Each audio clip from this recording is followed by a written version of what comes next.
Everyone. Good afternoon.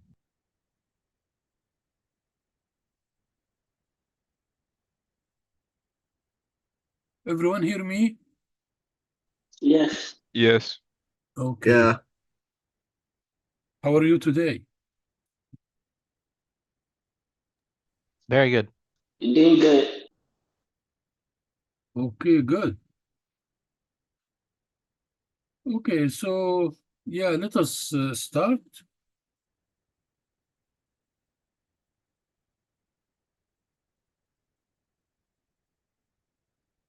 Unfortunately, some people are late, but we need to start now. Okay.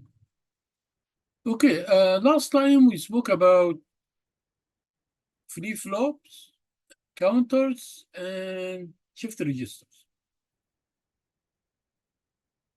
And regarding flip-flops, we mentioned we have issue with SR flip-flop when we have both inputs S and R are ones. This is not allowed. And we saw in the lab why is not allowed. Because the output Q and Q inverted either give both of them logic low, both of them zeros, or both of them high, which of course is not true.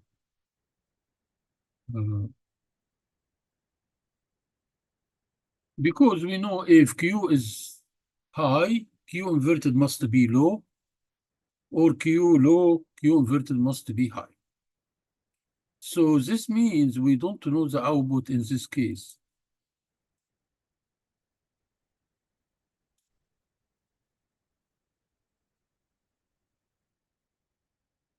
So our designers have to do something to make sure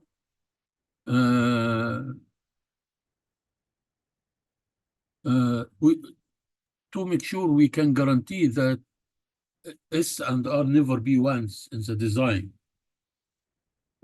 So they created or modified SR version to other versions like JK flip-flop with some modifications as input, such that it works as SR exactly like J equivalent to S, K equivalent to R. So if S is 1 and R is 0, this set the output to 1.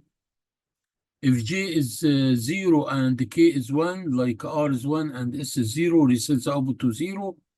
0, 0, no change.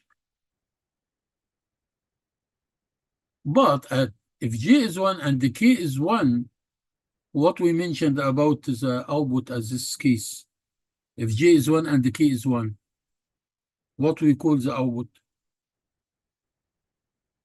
Or what is the output in this case? Who remember? Toggle Target. Perfect. What's your code say? 7. 7. Perfect. Thank you, Chen. Qn plus 1 equal Qn target, which means Qn inverted. So the new status, when we apply 1 and 1, is like the previous status of the output, but inverted. So this is called target.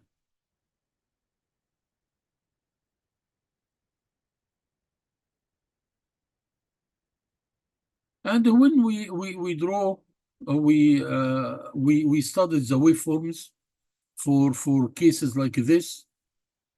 And when I explained the output waveform, I actually explained the output waveform based on the inputs and based on what happens as a transition. But of course, there are other explanation could be, but I mainly relied on my explanation based on the inputs and what happens exactly as a transition. So this is what we discussed. So a version is called JK, another version called T, flip-flop, and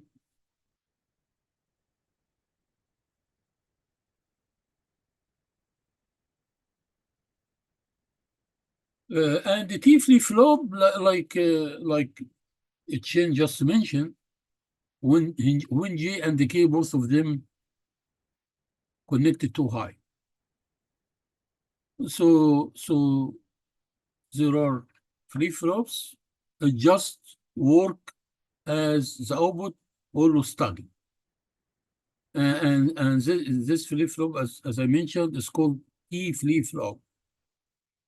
And the T stands for toggle. So the output always toggle. With each transition, either positive edge or negative edge, the output switch the previous case. Like we have 0, then it will be 1 as the transition. 1 will be 0. Another also version is called the D flip-flop, and we mentioned D refers to either data or delay, whatever you like. Both of them are correct. Data, because D is simple. Just D appears at the output with each transition. So if D is 1, the output will be 1. If D is 0, the output will be 0. So what is the purpose if we simply can connect the input to the output, since no change, it's just the D appears. And we mentioned why, what is the benefit of this?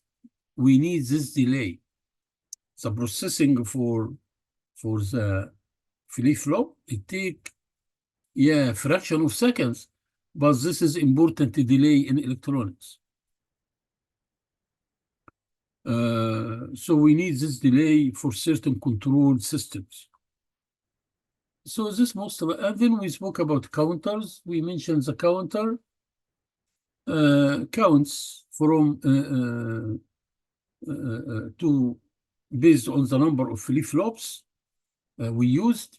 Each flip-flop 1 bit for each flip-flop.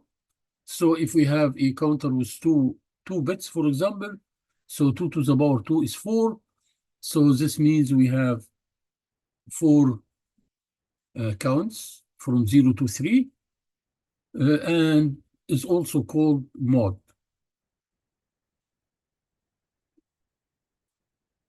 We mentioned we have either synchronous counter or asynchronous counter. What is the difference between synchronous and asynchronous counters? Who remember?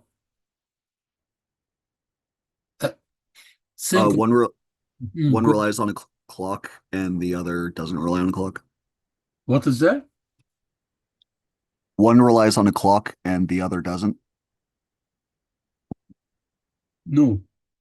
Both of them relies on the clock pulse. Professor, Yeah. can you hear me?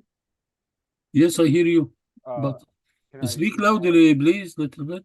Okay, hold on. Can I answer? Yeah, this is much better. Mhm. Okay, so one depends on only one, all the flip-flops depend on one clock, and on the other one, they don't depend on all the What is flip-flops don't one depend. and what is the other one? Which one? Oh, Synchronicus depends on only one clock, and Asynchronicus doesn't depend on only one clock. It's not necessary to be one. What we mentioned, because if we have more flip-flops, it may be different. We mentioned for synchronous, all flip-flops triggered by the same clock pulse, CLK. So the clock pulse is connected for all flip-flops simultaneously at the same time. This is synchronous. So any changes in any of the flip-flops is based on the transition of this clock pulse. This for synchronous. For asynchronous is not necessarily for all clock pulses or CLK pulses applied as the input for everyone.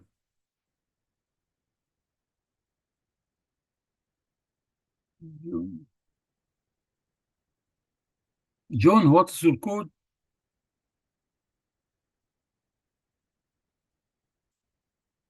John, Hey, Professor. Sorry, what's your code number? Mm. John, the one just came to class. Josh.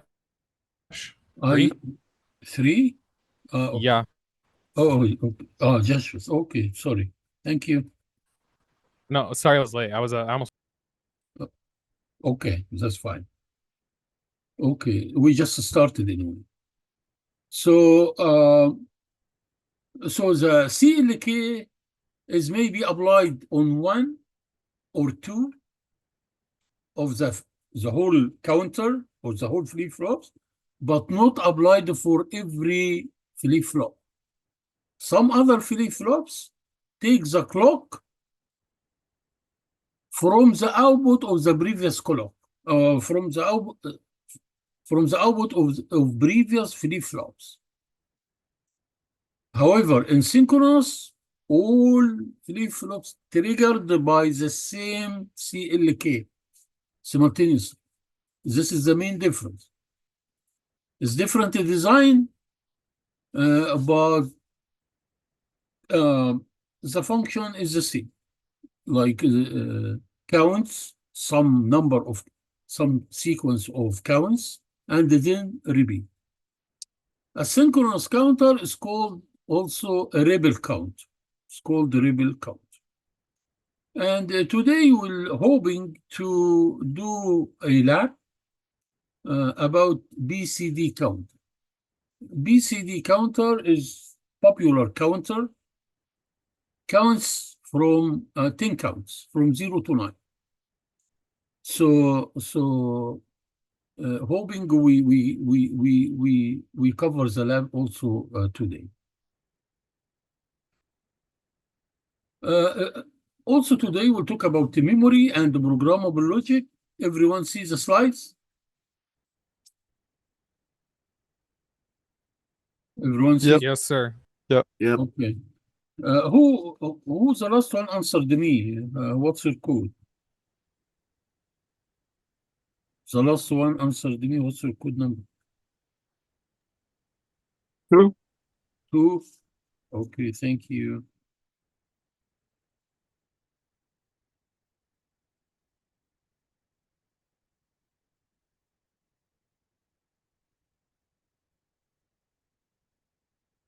Okay, so our objectives, we'll talk about the memory systems and programmable logic devices or BLDs. Regarding the memory systems, some definitions here or terminology. The smallest unit of memory is a bit. This is the smallest unit in memory, which can store either 0 or 1, bit 0 or bit 1. A memory consists of a number of bits that are grouped to form larger units of memory called a word.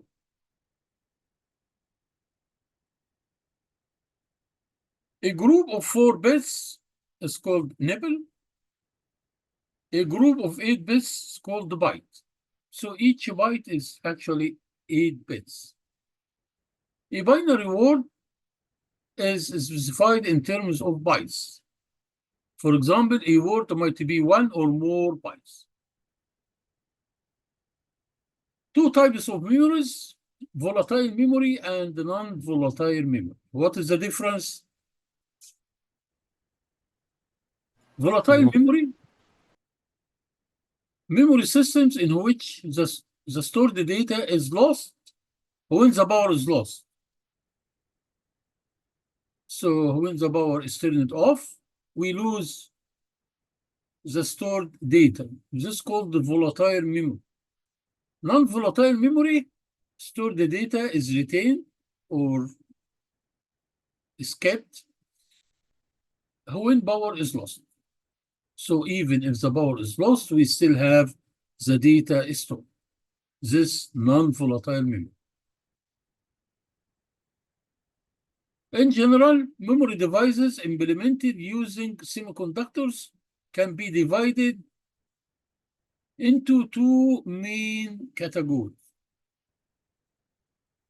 Random access memory, or RAM, and this is volatile memory. Read-only memory, or ROM, and this non-volatile memory. Again, volatile memory means data is lost if the power is lost. But for non-volatile, even the power is lost, we still have the data stored. Addressing memory. A memory can be represented as an array of words. The location of a unit of data in a memory is called the address.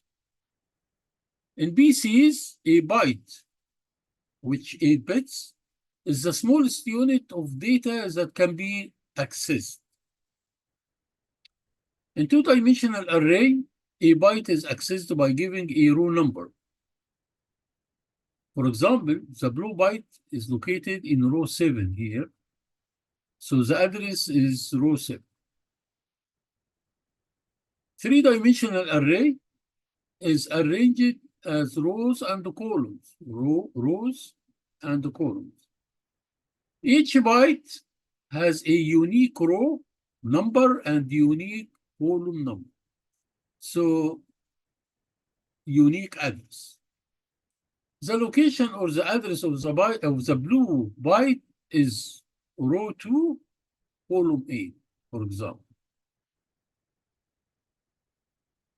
RAM, data, as we mentioned, is volatile memory, so data is lost when power is lost.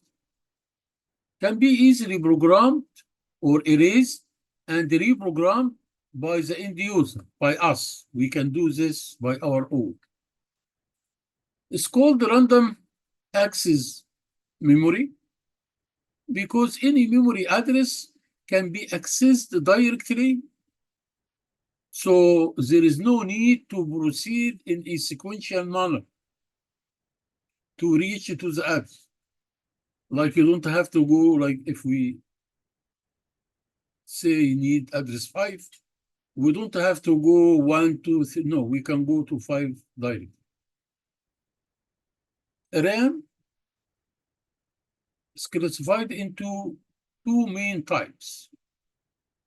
Static RAM, static RAM or SRAM. In SRAM, bits stored in latches or flip-flops. So the memory component used for static RAM is latches or flip-flops. It is faster, it's good advantage, but more complex, disadvantage. And it takes more space and expensive. Dynamic RAM or DRAM. In dynamic RAM, bits stored as a charge on a capacitor. We know the capacitor, the charge and the discharge. So it works as memory element because a charge keeps the charge until we discharge. So the memory component here in dynamic RAM is the capacitor. Of course, it is simple, which is advantage and cost effective, cheaper relatively with respect to SRAM, but require a refresh circuit to avoid losing data, which is a disadvantage of dynamic. And we have a company here in Manassas called Micron. I mean, in Virginia. In Virginia, it's called in Manassas, city Manassas. The company name is Micron and is one of the largest companies in the world produce these memory DRAMs. Is famous company producing dynamic RAM. ROM, for ROM, it is non-volatile memory, as we mentioned, so it can retain data that is stored even if the power is lost or switched off. Data stored in ROMs at the time of manufacture. And this stored information cannot be changed or altered during the life of the ROM. Just one time and cannot be changed.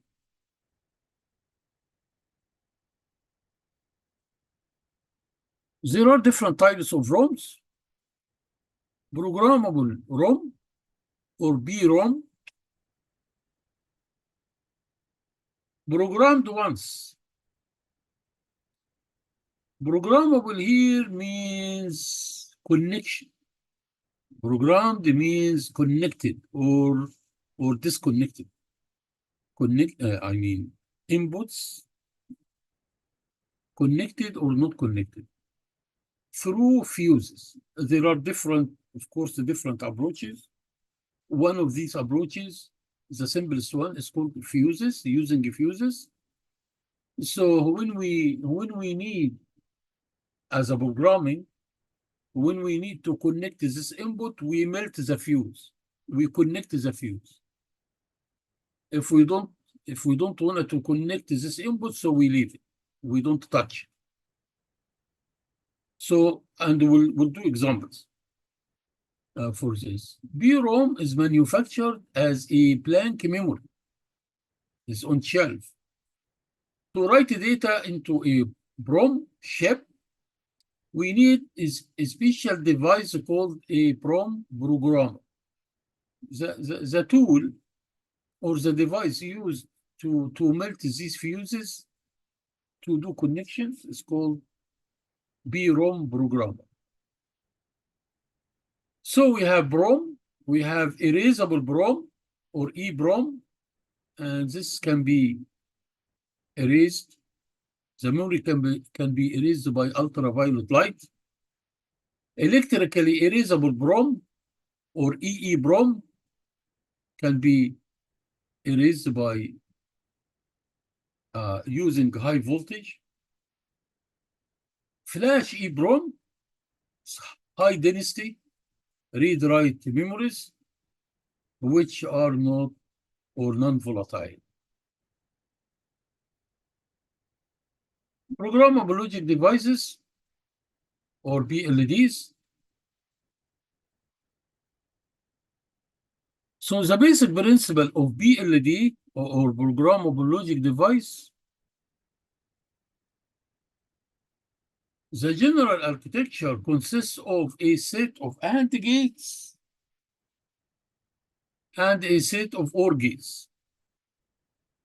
So any BLD is two sets, mainly,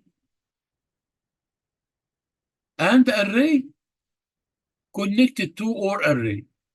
So the output is OR array. We know when we have OR gate as the output, this means the output in the form of sum of products. We did that before. So the input A, B, C, D, or X, Y, Z, whatever, applied to AND array, and the output of the AND array connected to OR array. So the final output we get it is from the OR gates or OR array. When we have more than one gate, it's called array. The following, yeah, is like this one here. BLDs are generally divided into three types based on the complexity of their architecture and size. Simple programmable logic device or SBLDs. complex programmable logic devices, or CPLDs, C for complex, and the field programmable logic device, or it's called also field programmable gate arrays. And our project, which we'll do, is related to the field programmable gate arrays. We'll do the project until we get the simulation results and the program. All we need after that, just download this data stream on field programmable gate array to see the function physically on the board. So we'll use this for our project, but we'll do it together, okay? So don't worry, we'll do it together step by step. But as I mentioned, we'll do up to the end of simulation part, and getting the data stream, which we just need after that to, as I mentioned, to download this bit stream into the physical field programmable gate array to get to test the function on the board or on the field programmable gate array. We'll talk about this in details, okay? SPLDs, simple programmable logic devices, are the smallest and the least expensive PLD, and there are three main types of SPLDs. Programmable read-only memory, PROM, and in this simple PLD or PROM, the AND array is fixed. We mentioned we have two sets, AND connected to OR. The AND is fixed. We don't need to program the AND array because it's connected already and fixed. We can't cheat. But the OR array is programmable. This is what we need to connect or melt the fuses based on the function we need. Programmable logic array or PLA. In this PLA device or chip, and the array is programmable. We need to do the connections for the AND array based on the required inputs and outputs. And also the OR array programmable. So for PLA, both AND array and OR array are programmable. Then programmable array logic, I mean, you see that the names. This is called the programmable logic array.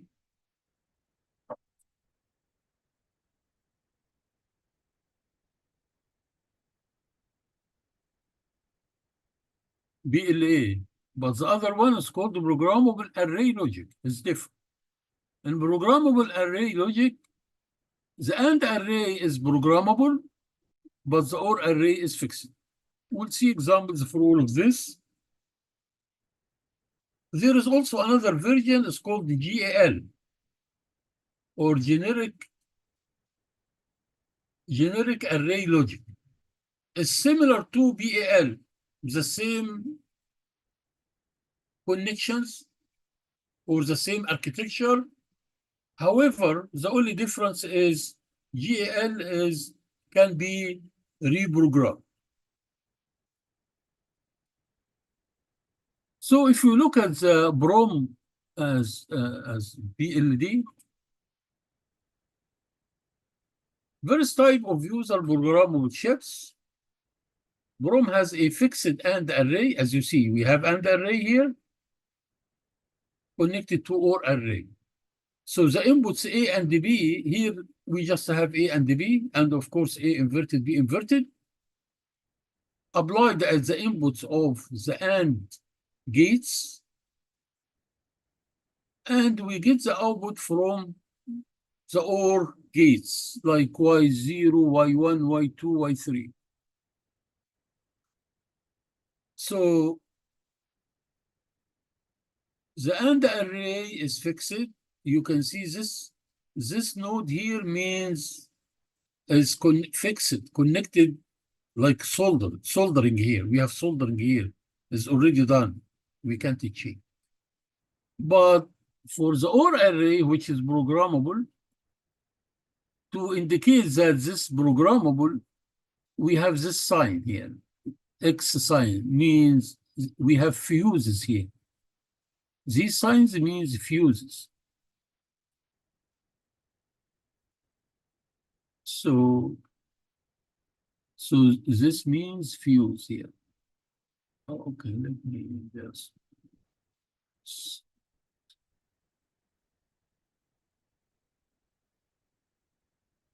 This sign means we have fuse here.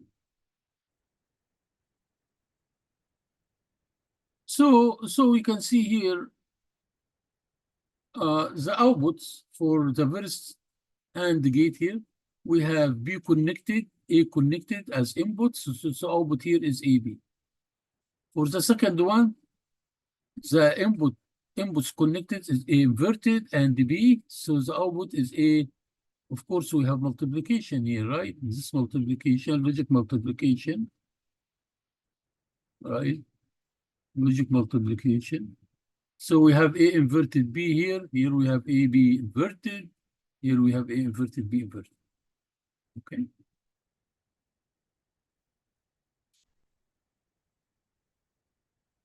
Okay.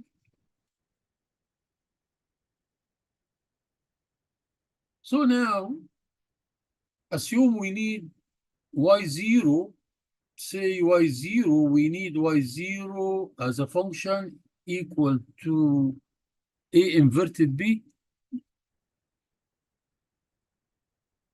plus A inverted or let me change this to avoid any confusion. AB inverted. So say A inverted B plus AB inverted, for example. So we have two inputs here. So A inverted B, so we need A inverted B, we need this input here. So we melt this fuse. Melt the fuse, we can just put this sign here, like we melt this fuse, okay? And then the other fuse we need to melt for the connection of AB inverted. So we need to melt this fuse too. So we have here A inverted B applied, connected, and here we have AB inverted.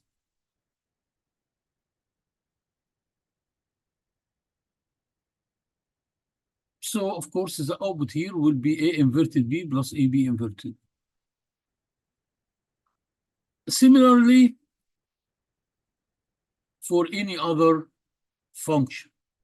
So you can see here, for these BLDs, we can get different functions, like here, 4 functions, different 4 functions at the same time. It's not just one function, like the combinational circuits we did before. We connect gates, and then as the output, we have only one function, Y or F. No, here, the advantage of here, you see, we can get 4 functions. So this chip perform 4 functions at the same time. And similarly, any function, Y1, Y2, whatever you have, you just melt the fuses for the inputs you need for this gate. One remarkable thing in this connection here looks different than we did before for the connection of the gates. What is that, do you think? What you see is remarkable difference here in representing this schematic.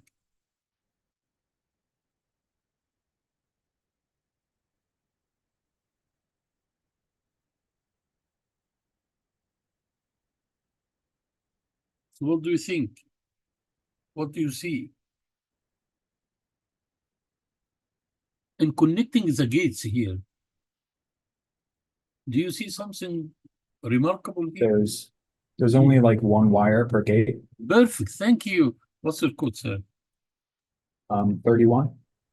31, thank you. Yes, exactly. We see one wire, like this, and one wire.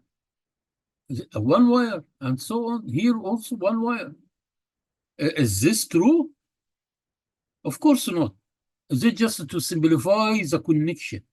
But definitely this one wire here means two wires. One wire connected to A here, and the other wire connected to B. For here, one wire connected to A inverted, and the other wire connected to B. This one for A and one for B inverted, and so on. And the same for here.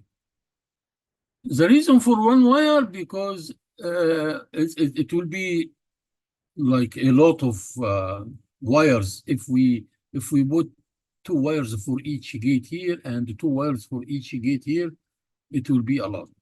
So this like simple presentation for this chip, but definitely is not one wire. Doesn't work.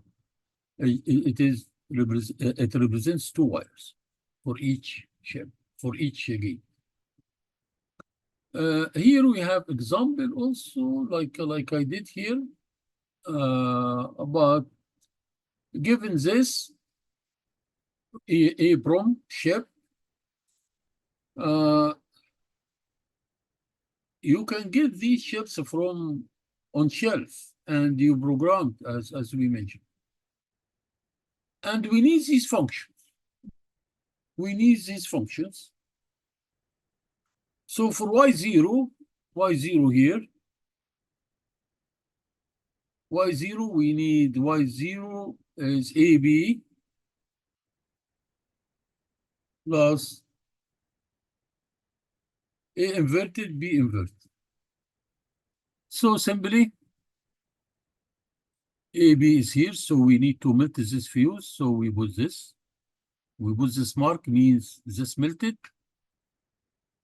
And A inverted, B inverted. So we melt this fuse. So we have two inputs for Y0. One input is AB, and the other input is A inverted, B inverted. Y2, we need Y2 equal to A inverted B, like we did before. A inverted B plus A B inverted. For Y2. This is for Y0, okay? So AB inverted is here, so we melted this fuse. And this is AB inverted. A inverted B is here. So we melted this fuse. So this simply the answer for this example, for this question. Just the melted fuse, just to put this sign.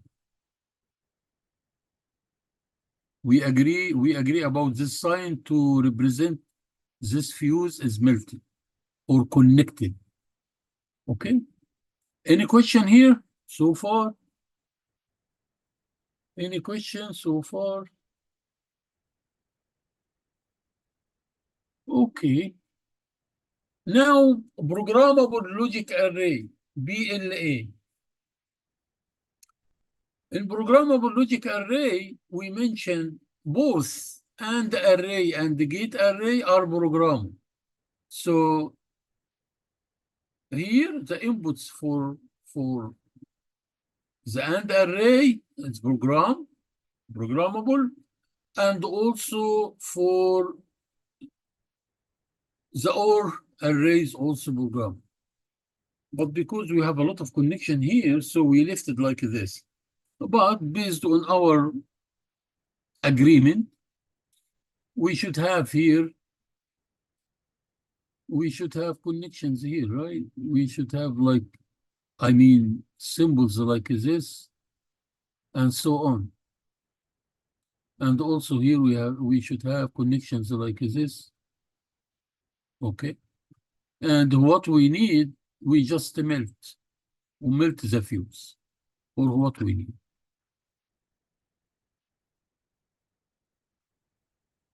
Okay. And we have example here, like example for this. So this is BLA, programmable logic array. And we need F1 equal to this, F3 equal to this.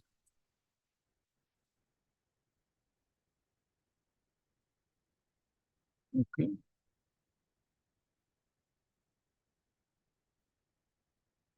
F3 is just if we have 3 inputs. So what we do? So the same thing. So F1 is A, B inverted plus CD inverted. So A, like we need AB inverted here. So we melt the fuse for A as input for the AND gate. And we melt the fuse for B. So we have A and B are applied to this AND gate. So we have AB inverted.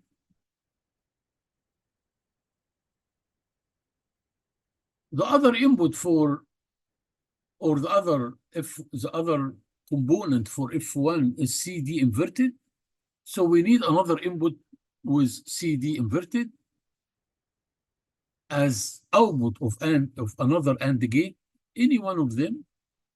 So let us take this one. So we need to melt C and we need to melt D inverted. So we get here CD inverted and melt it here to be the other input for F1. F3 here is just example. If we have more than 2 inputs, we know we have expandable gates. So we may have 2 inputs or 3 inputs. It's okay.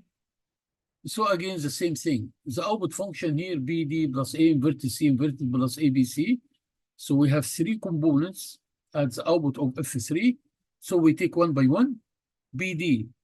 So let us say BD, we take it from here. So this means the output of this AND gate should be BD. This means the inputs, we should melt B and melt D. The other input for F3 is A inverted, C inverted, which is the output of one of these AND gates. Of course, a different AND gate than what we already gets its output. So we applied A inverted and C inverted. And the same for this, you just have 3 inputs here.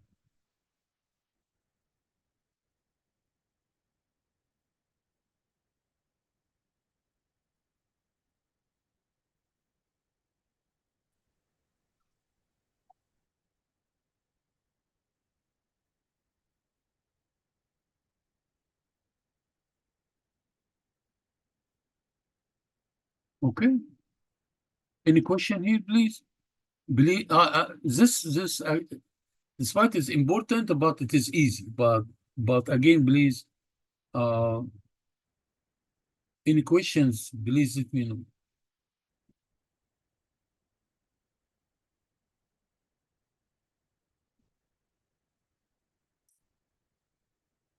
Okay. Programmable array logic.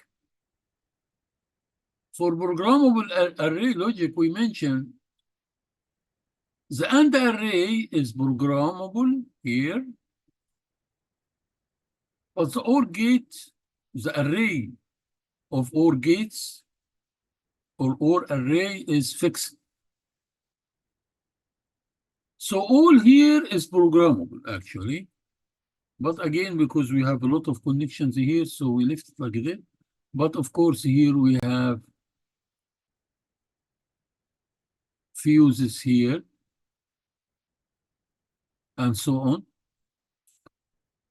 Excuse me. But as the OR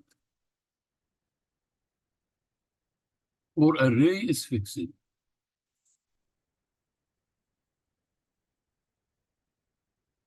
we can see inverter here. You see, this is inverter. So we may use feedback here, like if we need F1 for another to be input for another output here. So we just take F1 as a feedback. So we have F1 here with F1 inverted. So actually this we take it from here as feedback. So example for BAL.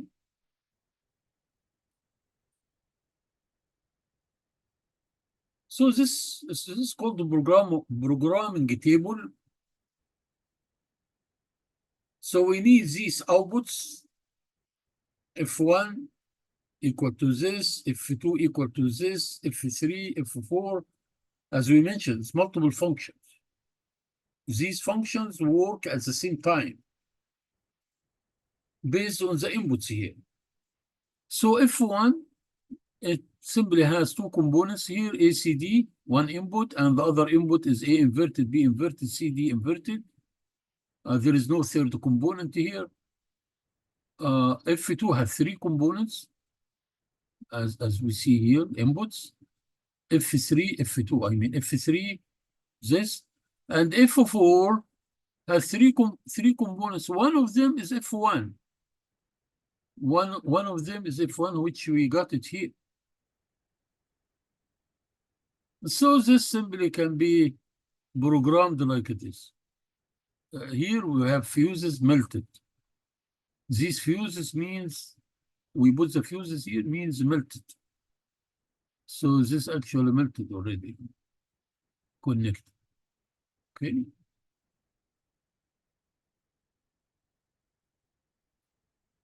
And so on. So for example, for the F1 here, F1 in the table is ACD plus A inverted, B inverted, CD inverted. So if we look at here, the first component is ACD. So this means this AND gate has three inputs, A, C, D.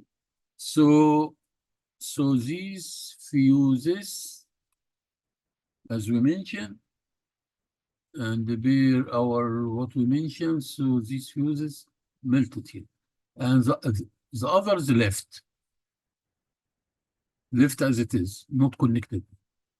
The second input is A inverted, B inverted, CD inverted. So this means this AND gate, we have four inputs. A inverted came from A inverted, the inverter of A connected to A. B inverted, C, and D inverted. So that's all what we need for F1.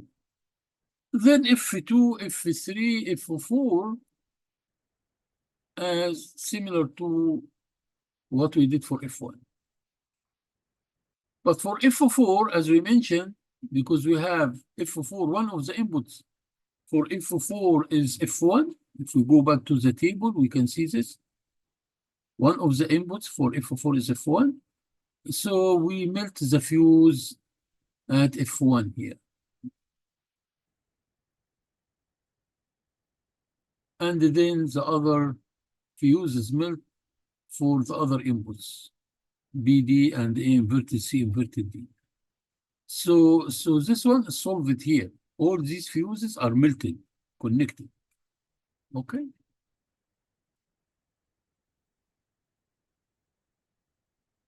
Any question, please? This is called the programming table for the BAL. So based on what we have here, we melt the fuses to give these functions. Okay. All we discussed so far is simple programmable logic devices. As we saw, it's very simple. But very important. Now we talk about complex programmable, complex VLD, complex programmable logic device. It contains several conventional BLD. So it's actually consists of more than or many of simple BLDs. Logic array, so we can see here with these simple programmable logic devices, there are also programmable interconnections like this. These interconnections between these logic array blocks, they connected through programmable interconnect.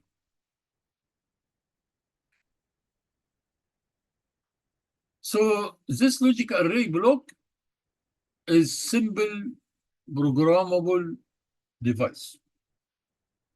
A simple BLD like the ones we discussed here. But because we use more than one of these, so it's called the complex programmable logic device. So complex programmable logic devices can operate at high speed. CBLDs are used in a wide range of applications in complex networks like graphics controllers and LAN or local area network controllers.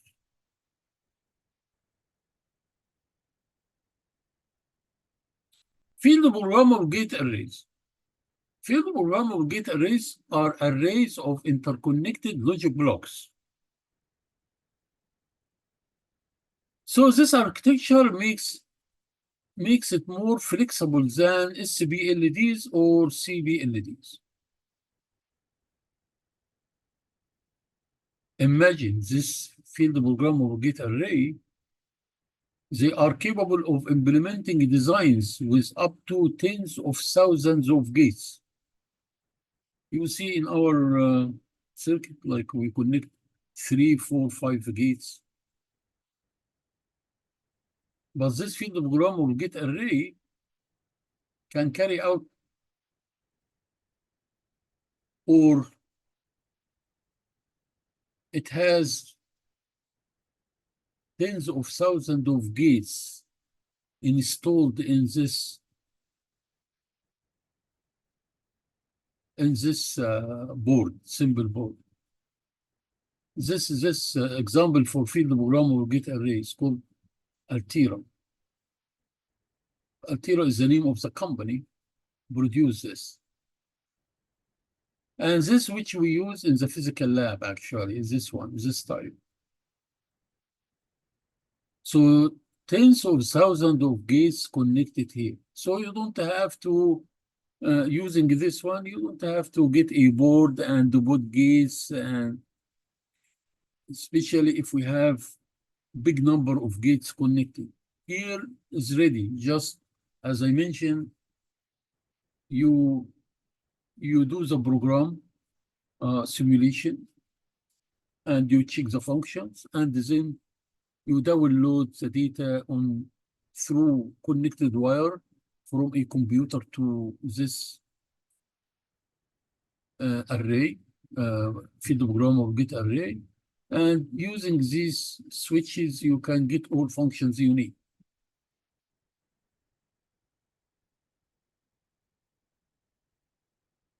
Okay, so each field programmable gate array vendor or company has its own architecture and the logic block configuration. Some of the commonly used architectures are symmetrical array based, like this one. So this is the architecture of this type of field programmable gate array. So you can see these are the logic blocks or simple BLDs. And here's the interconnect, programmable interconnect. Row-based array, another architecture like this. Hierarchical BLD.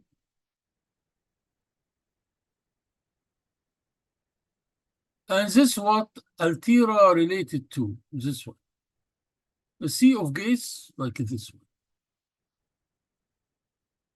Field programmable gate arrays are used in a wide range of applications, which include applications like device controllers, communication encoding and encryption. This is very important component used in encryption and simulation, the key of encryption and the filtering.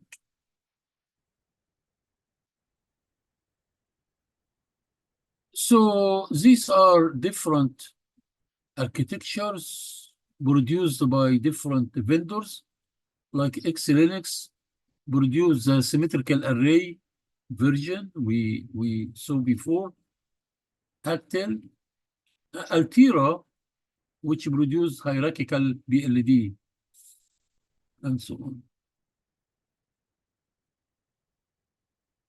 Any question? So our project will deal with like around 90% of this part for field program of gate array. Any questions so far? Okay, that's great. So we can do the lab, but let us take short break first.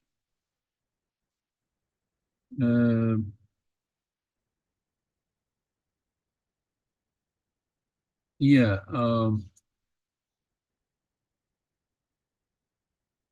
Travis, I need to talk to you. Travis, you hear me? Yes, I do. I need to talk to you after the class, okay? Sure. Thank you.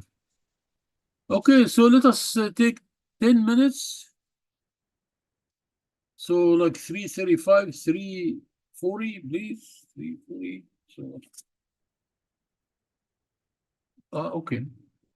Okay, 3:40, please. We'll come back. Okay.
Okay, guys, welcome back.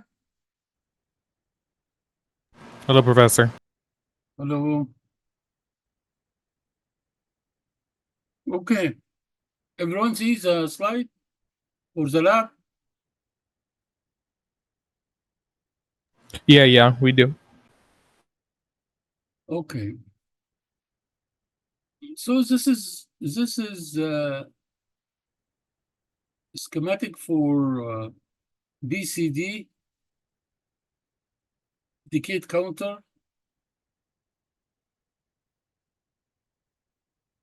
BCD stands for binary coded decimal decade counter. So this one here, the figure, this figure here for actual connection in the lab,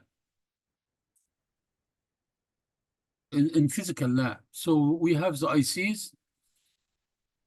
We have two ICs actually, because each IC has two flip-flops, and these are the pin numbers connected. So this is the actual connection in the lab. But of course, we use simulation here. So this one which we will use in our simulation. So verify the function of this counter, which counts from 0 to 9, which 10 counts. Please, everyone, focus with me. Everyone, focus with me.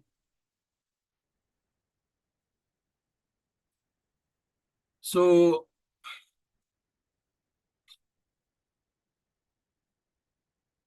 we can see here what kind of flip-flop we use here.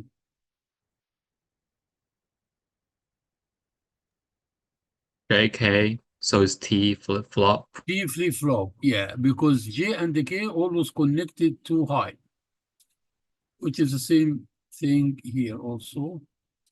So 7476, this is the IC number for T flip-flop. So when we drag this IC, you will see this, how it looks like. Then we connect the outputs of these flip-flops to probe or LEDs to see the light. Because based on the light, we can count we can see the counts. 1, 2, 3, 4, up to 9. Of course, we see it in bits.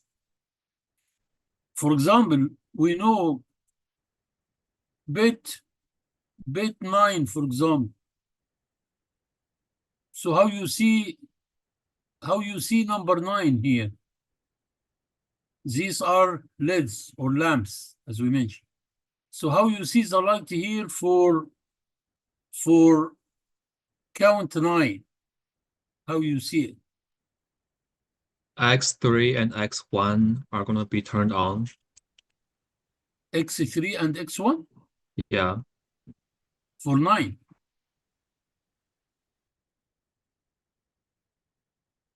One, two. Yes. Oh, X4, X1. Yeah, X4 and X1. Yeah. Because here we have the weights are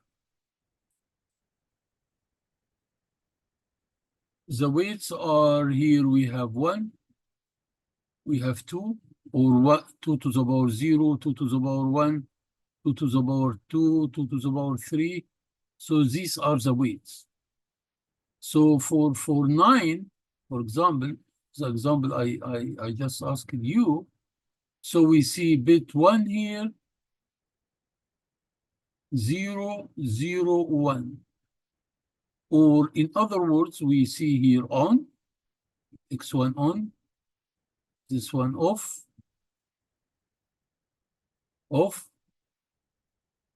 on. and so on. Who answered me, please? What's your code number? 7. 7. And there was someone else as well. Okay, who is this someone else? Thank you, 7. Chen. 15. Okay, thank you, 7. So what we need here, we need to fill out this table. X1, X2, X3, X4. This is the different combinations.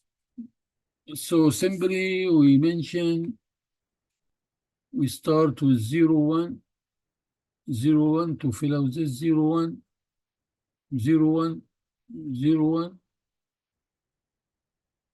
and then double the numbers 0, 0, 1, 1, 0, 0, 1, 1 to get the unique combinations. This is the best way to do, 0, 0, to do this. This is the best way to do that. Then double the number 0, 0, 0, 0, 1, 1, 1, 1, 0, 0. Then double the numbers 1, 0, 0, 0, 0, 0, 0, 0, 1, 1, and so on. So by calculation, this gives us 0. This gives us 1. The weights is 1, 2, 4, 8. So 2, 3, 4, and so on. Now we measure. The measure means the lights we see. So for this 0, what you see for the lights? For this one, what you see? Like X1 here, for example, here, say, for example, X1 is on, off, off, off. And you support your work with screenshots for like 3 cases, 3 different cases. Show me the lights. Okay. So how we do that? On multisim. Okay.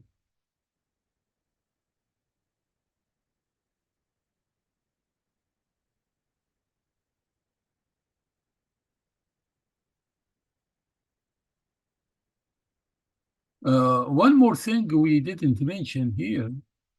What is this? What is it, do you think? The What is that? function generator. Function generator, perfect.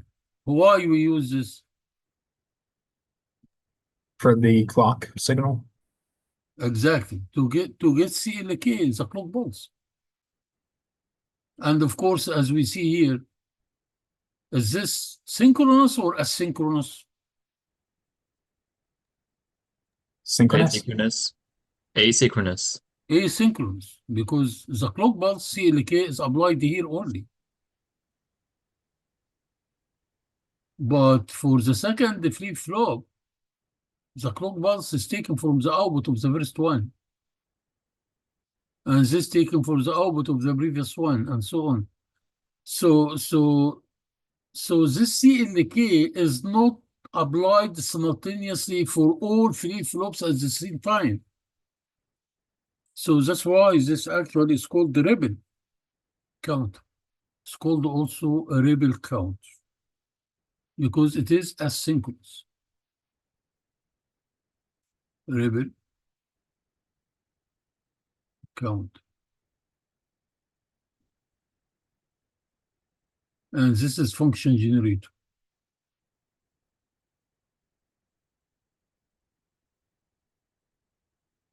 We generate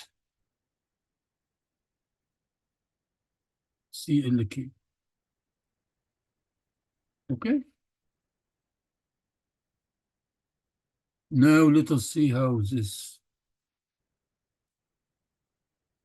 or this part here, you can drag this from the equipments on the right side.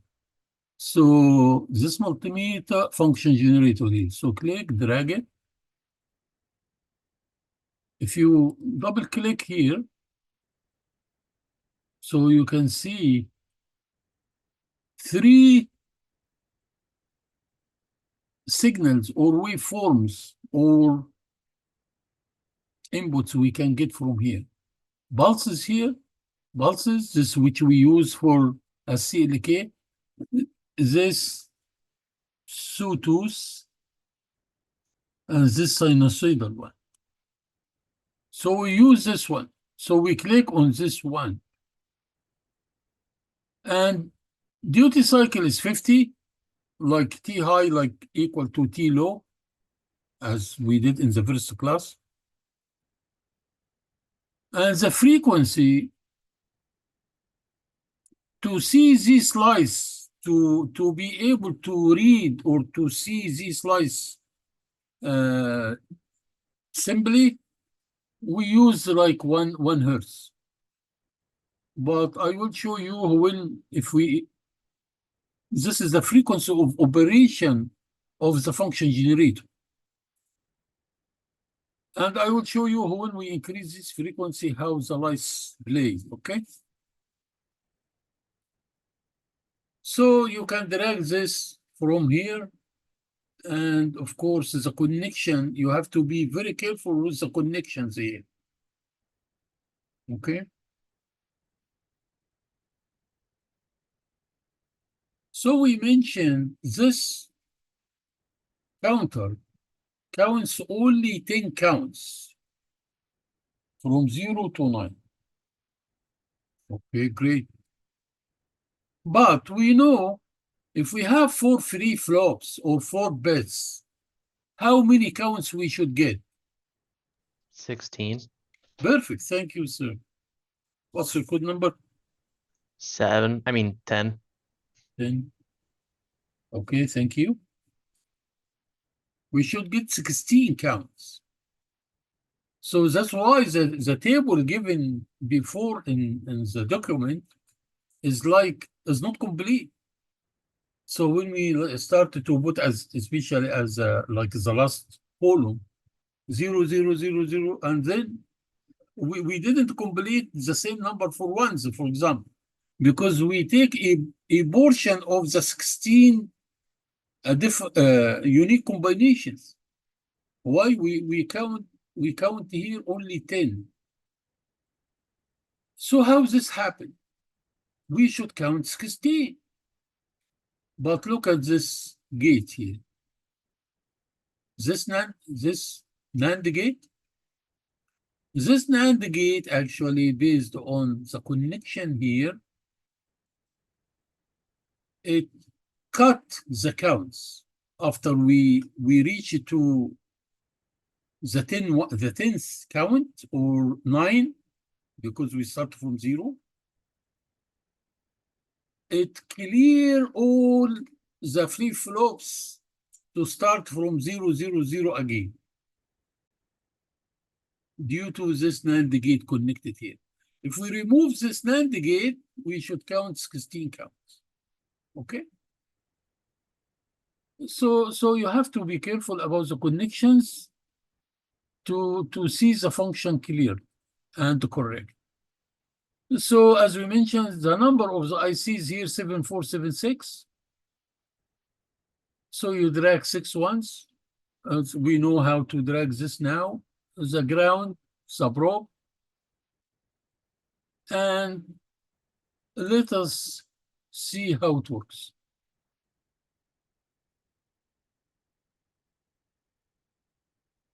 You see the numbers?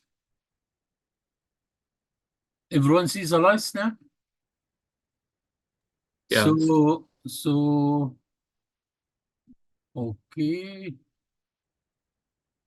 So let us 0 now. 0, 1, 2, 3, 4, 5, 6, 7, 8, 9, and then 0 again. Everyone sees this? Can you read it or not? It's very slow. So you can see here represent weight 1, weight 2, weight 3, weight 4. So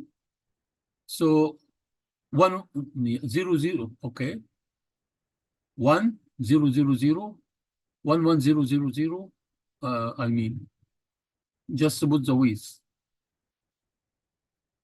So 1, 2, 3, 4, 5, 6, 7, 8, 9. Like the 9 we mentioned, 1, 0, 0, 1. So on, off, off, on. For 9, for example.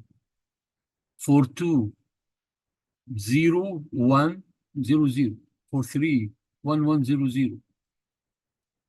Actually, if you connect these outputs here, I connected the outputs to this probe to see the lights, and you can read it in bits.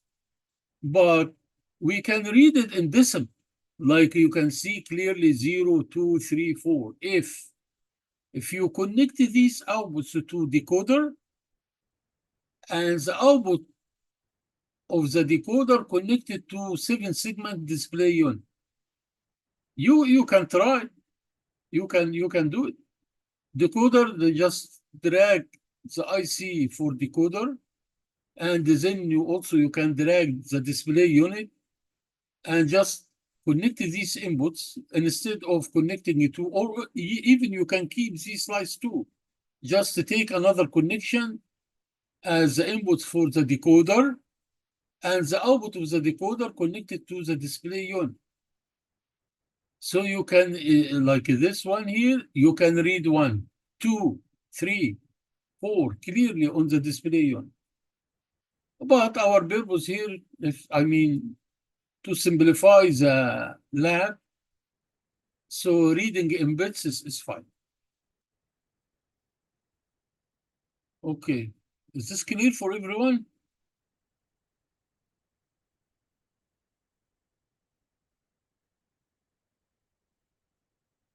Okay, so Garrick, what's it? Garrick. Shin Yes. say apparently I couldn't count. Why, Shin? You can't count?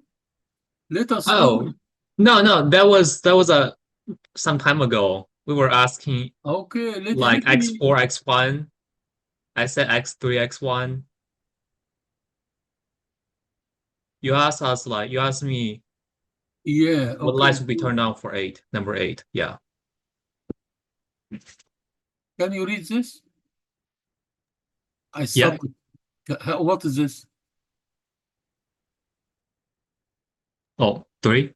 3, of course. Okay, hold on. Okay.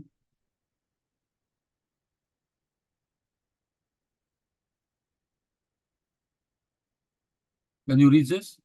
4. Okay. Can you read this? Give me 1 second. 4, 5, 1, 8, 2, 4. 12, 13.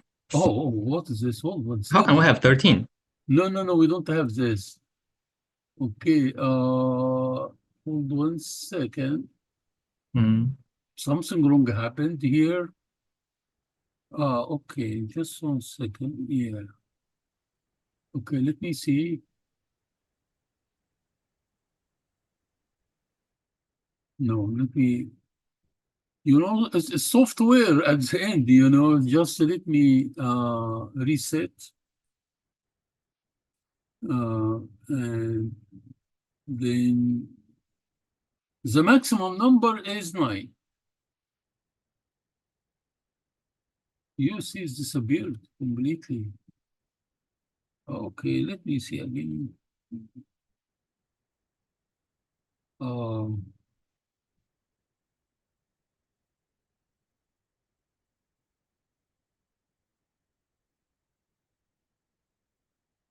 Okay, let me double check first.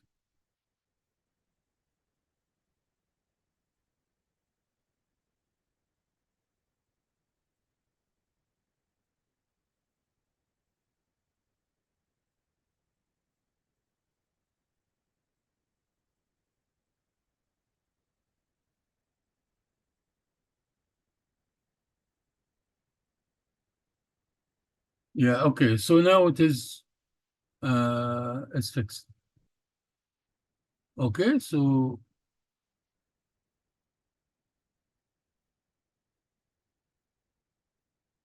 this is 8, right? Oh, again, We're back again. yeah, so you need to reset from time to time, but as we did before, it counts from 0 to 9. We saw this many times before, but somehow something happened here, maybe on my system. So a little bit change. Well, the connection is okay and tested. So it should be okay. No, still have something. Let me see again.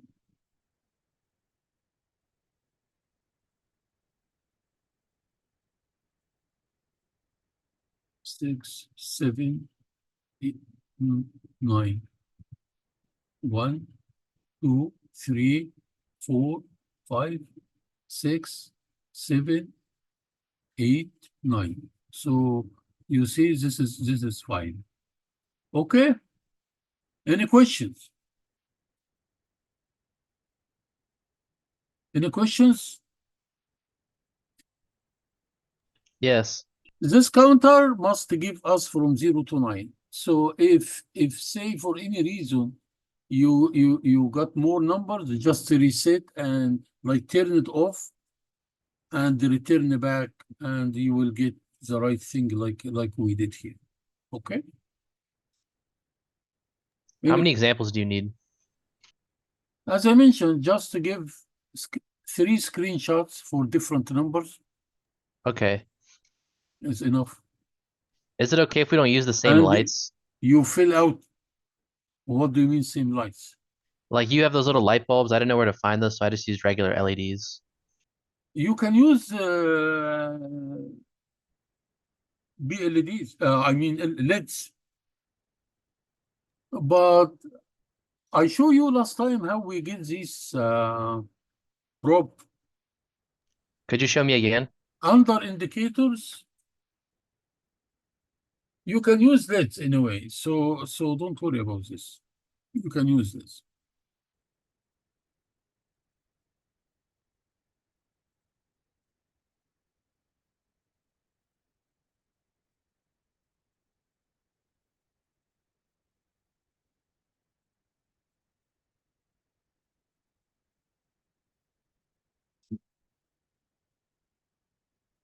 Under indicators, you see probe, you can use this or this. Okay, you see it? You see it? The one who asked it. Yes, you- I see it. Yeah, Thank you. you're welcome. Whatever you like, either probe or LED, but for the LED, you need to connect it to the ground. The other terminal must be connected to the ground here. This is the only difference.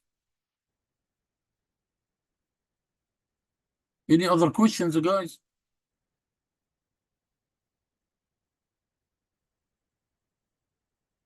Okay, go ahead. We still have time, so you can work on the lab. So if you have question, I will be with you up to the end of the class. So you can ask me if you have any question.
Remember the story of Zamzam?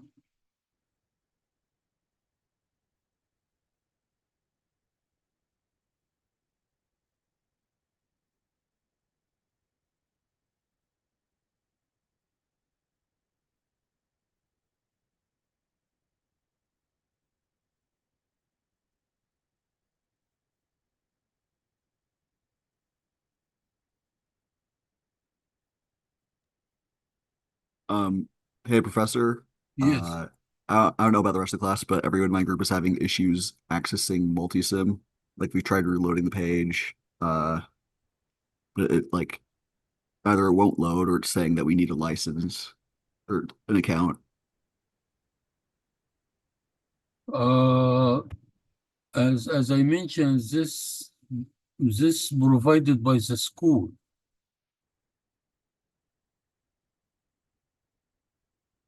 It's provided by the school. You don't have you should not pay anything.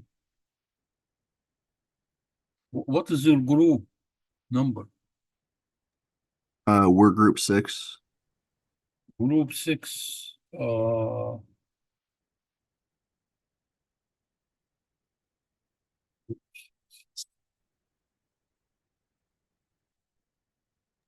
I logged on using my like school credentials, so that's not the issue. So what is the issue? It's saying I need a license anyways. What is that? It's saying I need a license anyways.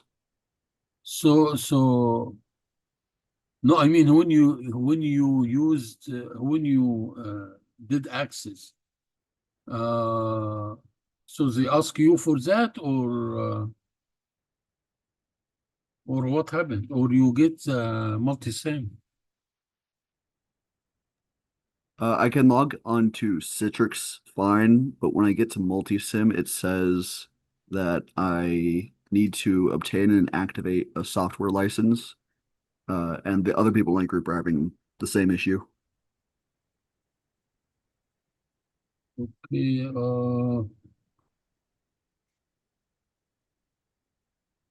Joshua.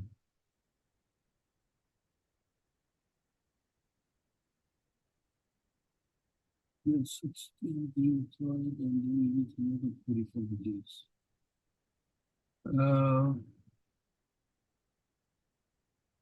Hamza, do you use the access for multi-sim of the school?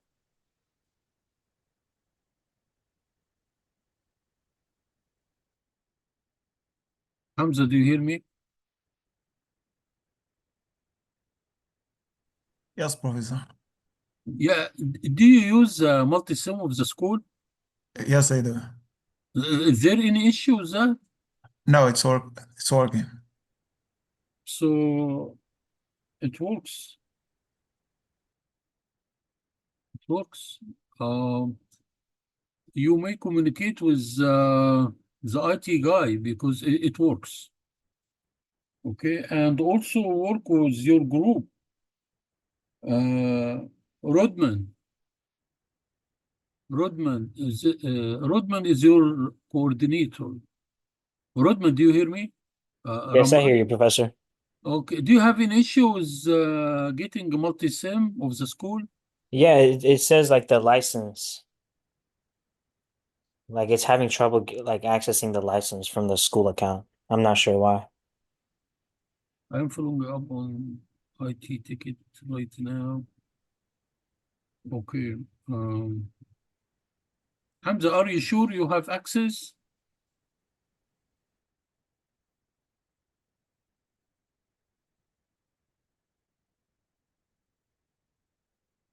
Sure. Loss? Scalinate? Loss? Do you hear me? Uh,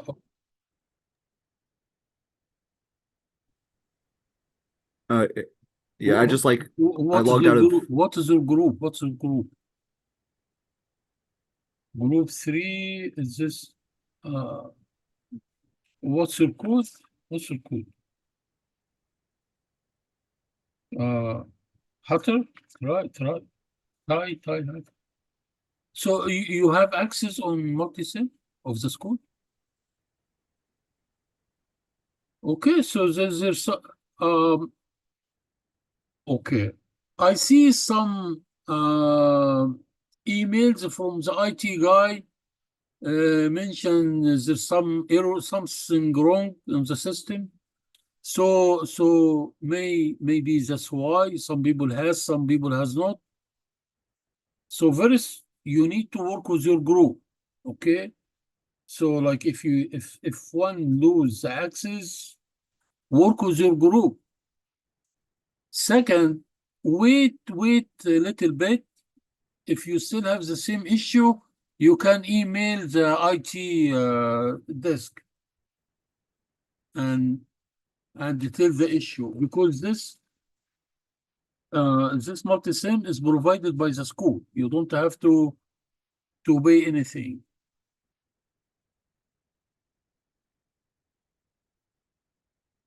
Um, and you can read the message for James also. He sent it to everyone. I just logged out of everything, then logged back in, and now I can access. It. That's what he mentioned. So it's important, like we did here, right now. When we have something not right, we reset and go back, so we got everything right. So you can, he did almost the same thing, and you can try, but it should works. Again, you have two things. You should work with your group. Second, if you still do what James did, and everyone can read his message. Third, like you can wait for a while, and then if you still have the same issue, you can send email to the IT guy.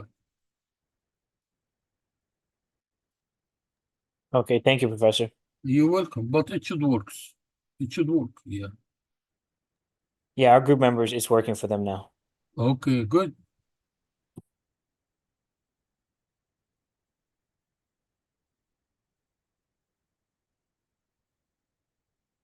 Yeah, go ahead.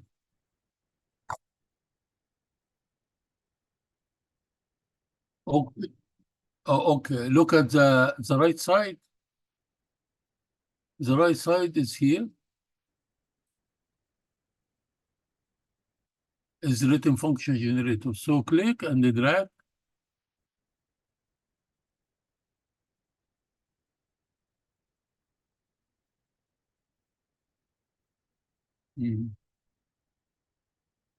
Yeah, please everyone read the messages from James. Wait, when to hold James. Thank you, James.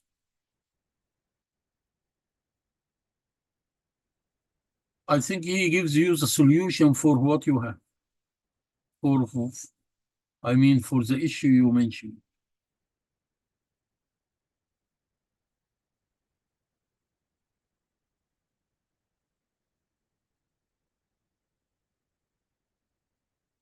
It looks some kind of instability for the system, because I see many emails from the IT desk or IT help desk. Okay, good. Yeah.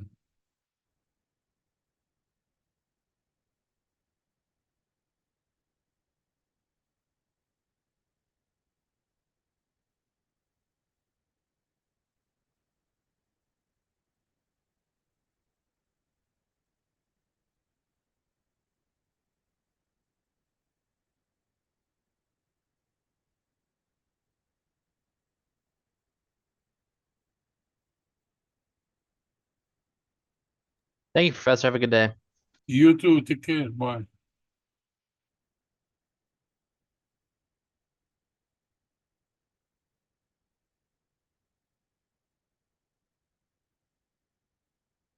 If you're done, you can leave. It's okay. Okay, thank you, Professor. Thank you. Take care. Bye.